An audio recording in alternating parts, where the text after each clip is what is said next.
Welcome to another edition of CBC Arts Exhibitionists. I'm your host, Amanda Paris. Today I'm on location at the Royal Ontario Museum, aka the ROM.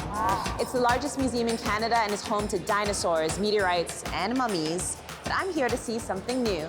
Today we're going to meet a group of young people who will take us behind the scenes of a very cool project that they're working on.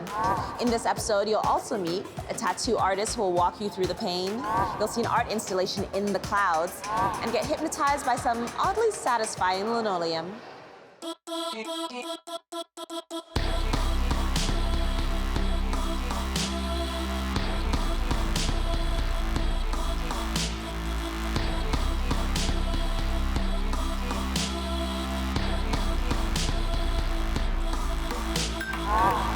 First things first, I want to introduce you to the ROM Youth Cabinet. They're a group of Indigenous and non-Indigenous young people between the ages of 16 to 21. Instead of spending Friday nights playing Fortnite or being mall rats, like I was at their age, they come together in this building to learn from each other and from guest artists, knowledge keepers, and elders. They've been busy for the past few months working on a final creative project that will represent what they've learned over the past year. The project will be installed right behind me on this wall. Today, we get an exclusive sneak peek into this work in progress. Let's take a look.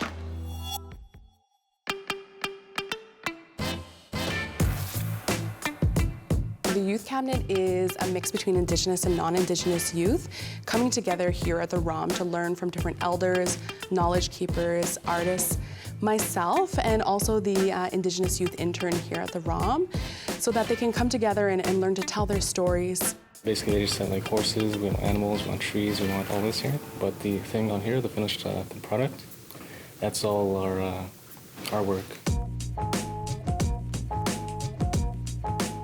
Can you tell me about the project that you guys are all working on right now?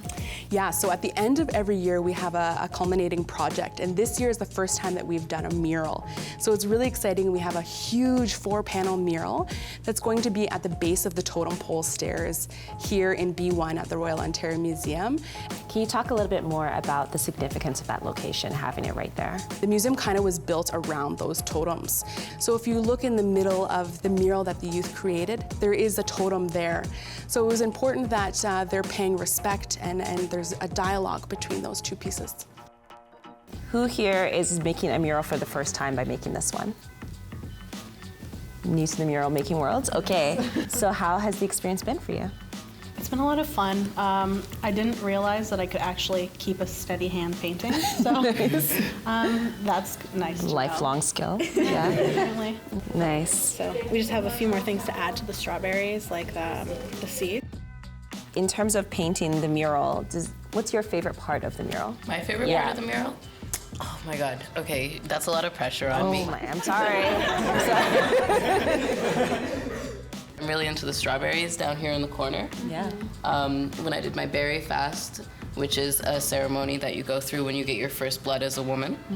I learned about strawberries and strawberries being the woman's fruit and like cutting them in half and it being a heart and also like a uterus. Wow. And then there's 3 strawberries down here which represent the past, present, and future of Youth Cabinet. So I find that to be one of my favorite parts of the painting. That's awesome. I've never heard of the berry fast before. Look it up. Yeah, I'm gonna This must be a really affirming space. Yeah, with this, there's no mistakes, right? If we make a mistake, we can edit it, we can fix it up a little, Right. just add a little something to it, and it'll become part of the work. So that's been your role, is supporting them through that process. Yeah. This mural is going to live permanently within the ROM, which is huge. It's exciting. How does that feel for you to know that you're helping these young people to create something that is going to live forever here in this institution? I think it's still even hard to wrap my head around it. It's going to be, I don't even have the words. It's so beautiful to know that every time that we come down those stairs, that those stories, that history is going to be reflected here in the ROM. How does it feel for you to know that your work is going to be here? It's incredible, and to know that we've been able to create this together, I think that's what makes it really special. Like the fact that Indigenous and non-Indigenous youth, it's something that we've made together, so. So can you share with me one of your favorite things that you learned through this program?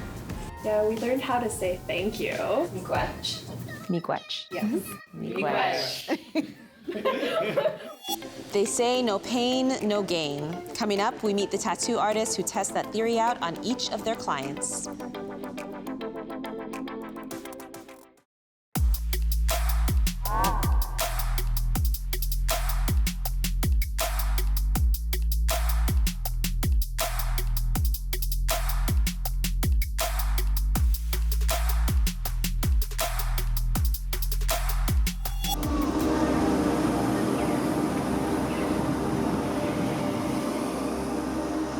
The idea of monstrousness as being a source of power is really important to me and really interesting to me, as well as like the idea of intentionally making oneself ferocious. My name is Nomi Chi. I am a visual artist and I'm a tattooer.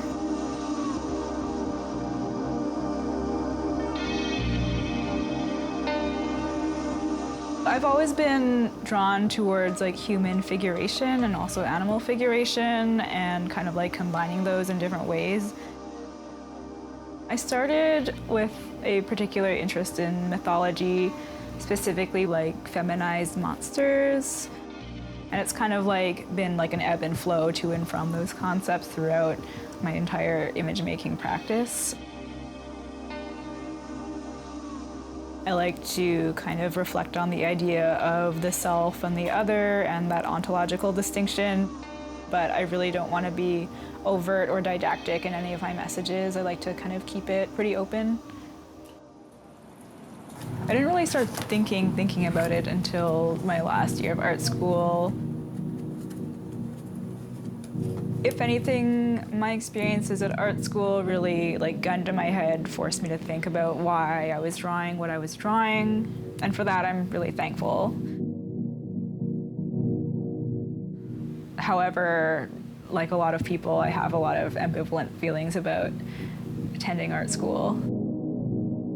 I'm able to produce and produce and produce nonstop, but at the like expense of my mental health and my development in my personhood.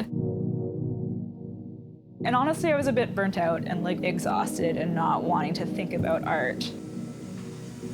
No analysis, just trash TV and nothing else.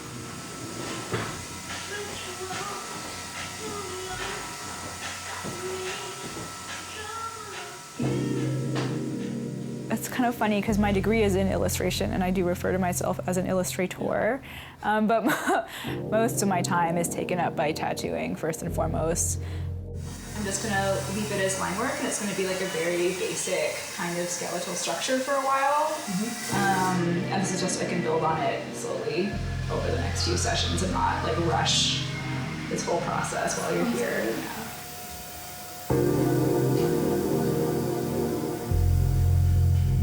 Karen contacted me a long time ago to do 2 boxing hairs on their arm.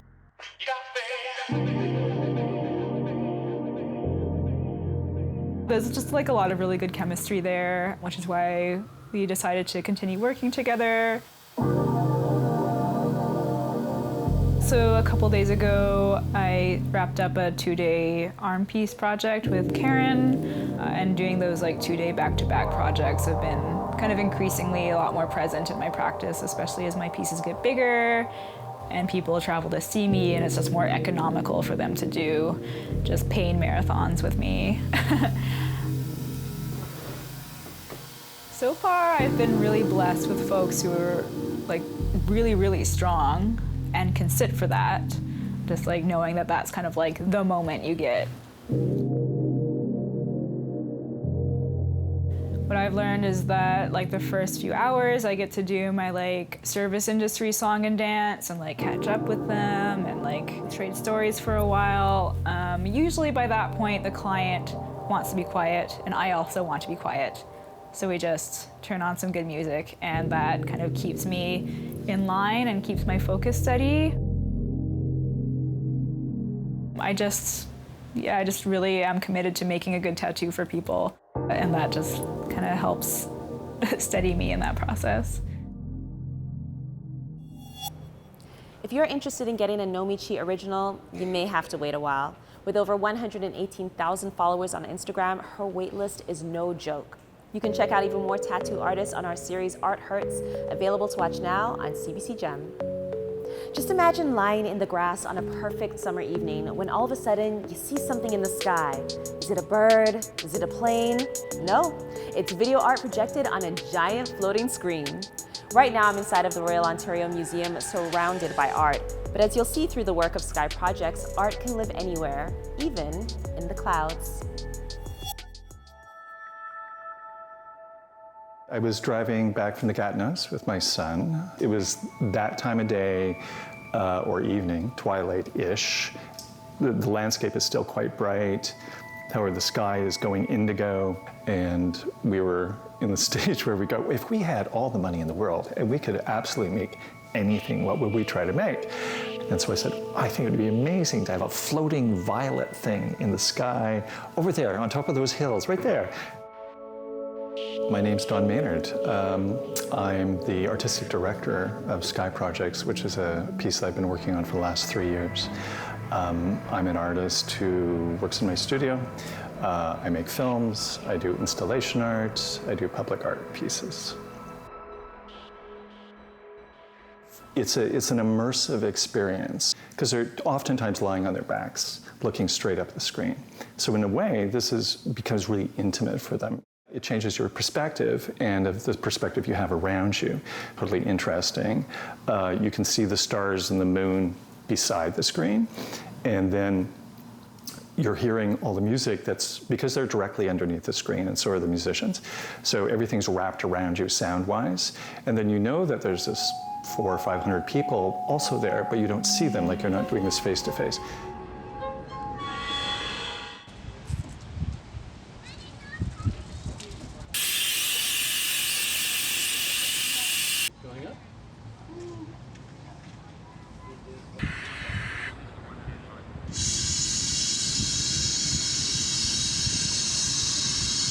The screen is about 70 feet in the sky. It's held up by 6 helium-filled weather balloons. Directly underneath the screen, we have your standard projector bouncing off a mirror onto the screen. The wonderful thing about the projector and the projected image, of course, is like all the spill just goes off into the universe then. It's quite wonderful when the wind comes along and pushes the screen around, right? So that it turns it into different shapes, and eventually it's going to get level again. So anyways, this radically changes what the video looks like or what the projection looks like. So we made these videos, I guess, almost 2.5 months now. The idea here is, initially was things from water, okay, we're right beside the lake, and what that means environmentally, our own bodies, how water changes its face or its shape and whatnot. So I did a lot of water-related things, and then I commissioned a jazz band called Skye Band, and they come together and then they score original music for these videos. The music is the blood, the music's the emotion of this thing.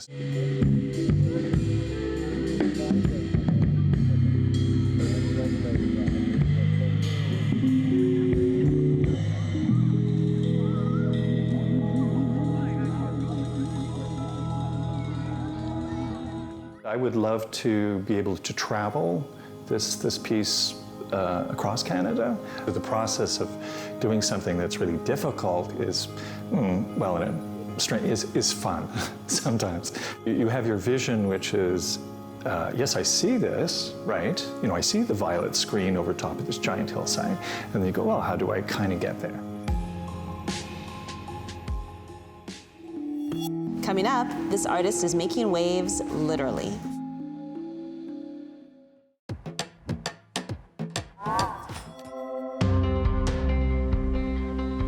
I think to paint the ocean, you really have to love it. And to love it, you have to know it and be really familiar with it. And I've spent so much time on the ocean, whether swimming or kayaking or hiking. And I think that familiarity with the ocean really brings a lot to my art. My name is Katharine Burns, and I'm a painter. I began painting when I was quite young. My father was an artist, so it was always something that we did together. And since I was 5 years old, when they first asked, what do you want to be when you grow up? I always said artist. Painting brings me so much. It brings me a lot of joy, and it also brings me a lot of fulfillment. So it's almost something I feel the need to do.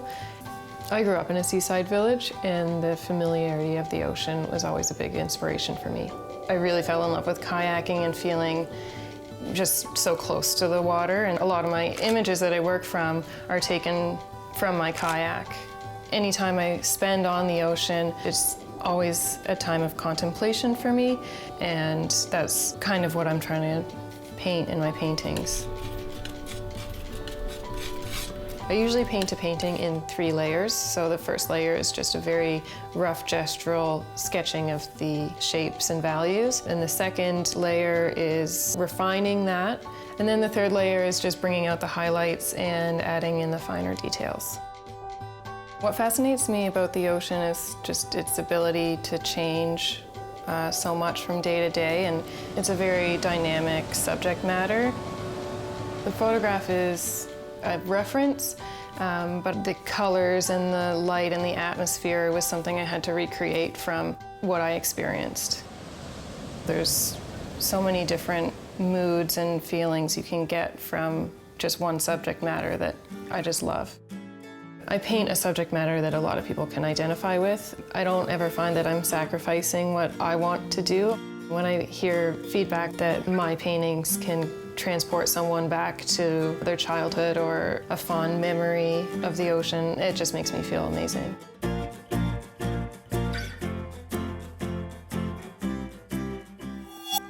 It's so incredible how Katharine is able to freeze a fleeting moment through her photorealistic paintings. Our next artist interprets the landscape in a completely different way. You probably wouldn't think of linoleum as your material of choice to make work about the Rocky Mountains. That's exactly what Kari Kristensen is doing, and it is frankly hypnotic.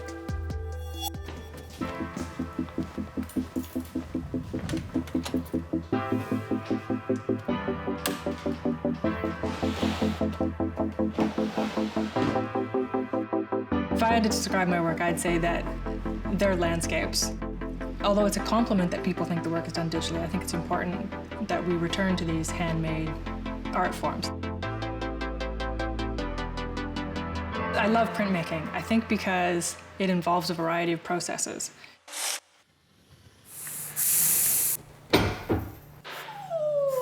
Linoleum printmaking specifically, I get to do the drawing part, which is very technical and very conceptual, the idea behind it.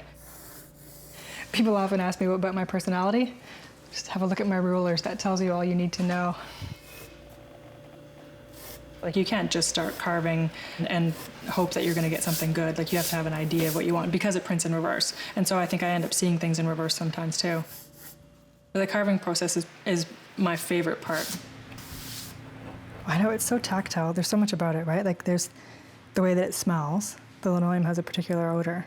And then there's the way that it feels after the knives have left sharp grooves on the edge of the lino and you can feel them on the tips of your fingers. I'm very romantic towards it. Unlike a painter who can have different hues and tone and shading, I have to suggest all of that with line work. So for me, it's trying to push the boundaries of line and see what I can make it say. I'm trying to get people to see what it is that I've carved away.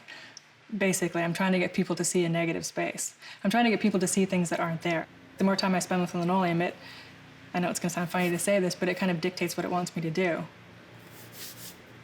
Because the dots on this one, for example, I spent 2 days doing them.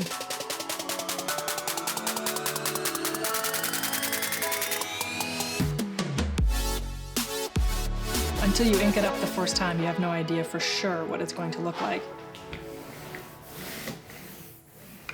Printmaking is a really old art form used to make a repeat pattern. What I'm trying to say with printmaking is that it can be unique, extremely unique.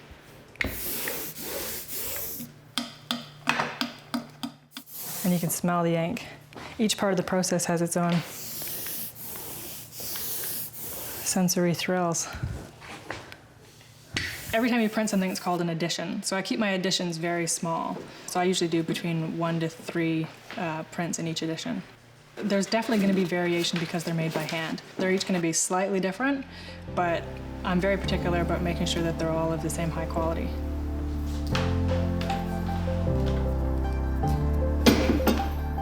You print it off and you pull the paper off that last time, it can almost make me cry sometimes, because if it works out perfectly the first time, oh, just nothing quite like it.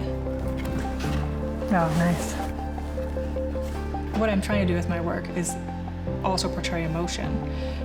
I'm very tied to my artwork because my artwork says something about my experiences of growing up in Ontario. And then you take me and you transplant me to Vancouver, and it's still saying something about where I am.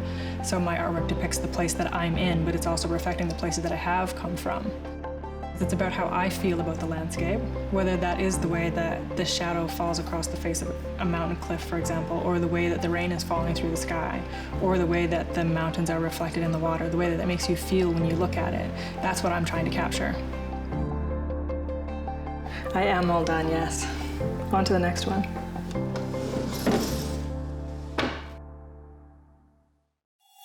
If there's an artist that you think should be on CBC Arts Exhibitionists, send me a message on Twitter, Instagram, or Facebook. Our handle is @CBC Arts. Before I go, take a look at the Youth Cabinet's finished mural. It is amazing to know that a painting by a group of young people will be here to greet visitors at the ROM for the next 100 years. Tune in next week for another deep dive into the transformative world of Canadian art. Peace.